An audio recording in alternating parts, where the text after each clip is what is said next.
क्या आप सोच सकते हैं कि एक 20 साल का जवान लड़का जो कल तक आसमान छूने के सपने देख रहा था, आज उसके सामने देश के 3 सबसे बड़े डॉक्टर्स खड़े हैं और बोलते हैं, तुम अपनी बाकी की जिंदगी इस व्हील चेयर पर ही बिताओगे, तुम अब कभी खड़े नहीं हो पाओगे। लेकिन दोस्तों, उस जवान ने उन तीनों डॉक्टर्स की आंखों में आंखें डालकर कहा, आपकी रिपोर्ट गलत है डॉक्टर, मैं चलूंगा भी और दौड़ूंगा भी। एक ऐसी सच्ची कहानी जो आपके अंदर सोई हुई उम्मीद को जगा देगी। जिंदा दिल स्टोरीज पर आज आप देखेंगे एक ऐसे इंसान की दास्तान जिसने मेडिकल साइंस के इतिहास को बदल कर रख दिया। अगर आप भी लाइफ में हार मान रहे हैं तो अगले 4 मिनट आपके लिए हैं। कहानी शुरू होती है एलेक्स से, एक ऐसा लड़का जिसे दौड़ना, ट्रैकिंग करना और स्पोर्ट्स से बेपनाह मोहब्बत थी। उसका बदन लोहे जैसा था और हौसला फौलाद जैसा। पर कहते हैं ना, किस्मत कब पलट जाए कोई नहीं जानता। एक काली रात जब एलेक्स अपनी बाइक से घर लौट रहा था, एक तेजी से आते हुए ट्रक ने उसे कुचल दिया। हादसा इतना भयानक था कि बाइक के परखच्चे उड़ गए। एलेक्स जब हॉस्पिटल पहुंचा तो वो अधमरा हो चुका था। उसके पूरे बदन में मल्टीपल फ्रैक्चर थे, लेकिन सबसे बुरी खबर अभी बाकी थी।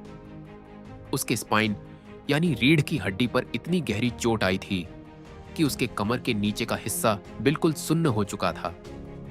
3 बड़े स्पेशलिस्ट डॉक्टर्स ने एलेक्स की फाइल्स चेक की, सर्जरी की, पर आखिर में उन्होंने अपना सर झुका लिया।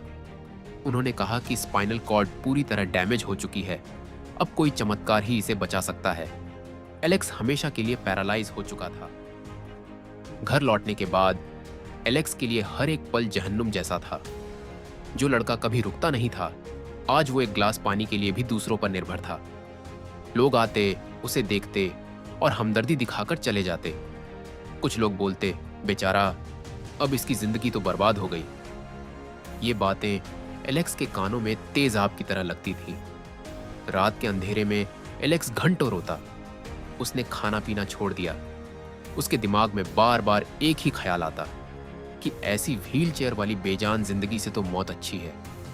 वो हार मानने ही वाला था, पर तभी उसने अपनी मां की आंखों में वो आंसू देखे जो छुपकर उसके लिए रो रही थी। और उसी रात एलेक्स के अंदर कुछ बदल गया। एलेक्स ने खुद से कहा, डॉक्टर्स ने अपना काम कर दिया, अब मेरा काम शुरू होता है। अगले ही दिन से उसने फिजियोथेरेपी शुरू की। शुरुआत में जब वो अपने पैर को हिलाने की कोशिश करता तो जिस्म में ऐसी जलन होती मानो किसी ने आग लगा दी हो।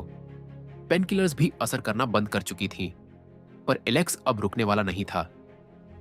1 महीना गुजर गया, 3 महीने गुजर गए, कोई सुधार नहीं था। लेकिन एलेक्स ने जिद पकड़ ली थी।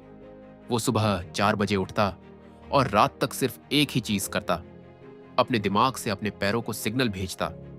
वो 1000 बार गिरता, उसके घुटनों से खून निकल आता, पर वो हर बार गिरकर फिर से कोशिश करता। और फिर आया वो दिन, ठीक 1 साल बाद, जब फिजियोथेरेपी रूम में एक सन्नाटा छा गया। एलेक्स ने बिना किसी सहारे के कांपते हुए पैरों पर प्रेशर डाला और उसने अपना पहला कदम आगे बढ़ाया। वहां मौजूद हर एक शख्स की आंखों में आंसू थे। तीनों डॉक्टर्स हैरान थे, क्योंकि जो काम मेडिकल साइंस नहीं कर पाई वो उसके फौलादी हौसले ने कर दिखाया था। दोस्तों, एलेक्स आज न सिर्फ चलता है, बल्कि वो मैराथन में दौड़ता है। वो कहता है कि जब दुनिया आपसे कहे कि आप हार चुके हो, तो बस अपनी आंखों को बंद करना और खुद से कहना, खेल अभी खत्म नहीं हुआ, क्योंकि मैं अभी हारा नहीं हूं। अगर एलेक्स इस मौत के कुएं से बाहर निकल सकता है, तो आपकी परेशानियां तो बहुत छोटी हैं। अगर इस कहानी ने आपके दिल को छुआ हो, तो जिंदा दिल स्टोरीज को अभी सब्सक्राइब करें और कमेंट में लिखें, I will never give up. मिलते हैं अगली सच्ची दास्तान में।